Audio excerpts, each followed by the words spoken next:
ದಾಂಡೇಲಿಯ Dandakaranya eco park ಹತ್ತಿರ ಅಕ್ರಮ ಗಾಂಜಾ ಮಾರಾಟಕ್ಕೆ ಯತ್ನ, ಪೊಲೀಸರ ದಾಳಿ, ಇಬ್ಬರ ಬಂಧನ.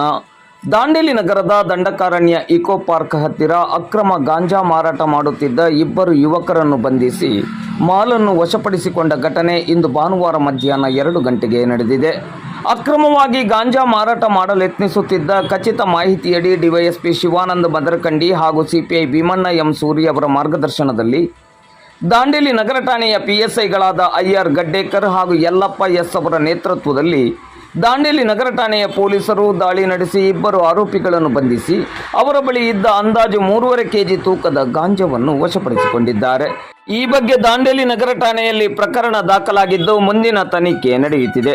ನಗರದಲ್ಲಿ ನಡೆಯುತ್ತಿರುವ ಅಕ್ರಮ ಗಾಂಜಾ ಮಾರಾಟದ ಕಿಂಗ್ ಪಿನ್ ಬಗ್ಗೆ ನಗರ ಠಾಣೆಯ ಪೊಲೀಸರು ಮಾಹಿತಿಯನ್ನು ಕಲೆ ಹಾಕುತ್ತಿದ್ದು, ಅಕ್ರಮ ಗಾಂಜಾ ಮಾರಾಟದ ಕಿಂಗ್ ಪಿನ್ ಅನ್ನು ಹಿಡಿಯುವ ನಿಟ್ಟಿನಲ್ಲಿ ಪೊಲೀಸರು ತಮ್ಮದೇ ಆದ ರೀತಿಯಲ್ಲಿ ಕಾರ್ಯತಂತ್ರವನ್ನು ಹೆಣೆದಿದ್ದಾರೆ ಎಂಬ ಮಾಹಿತಿ ಸದ್ಯಕ್ಕೆ ಲಭ್ಯವಾಗಿದೆ.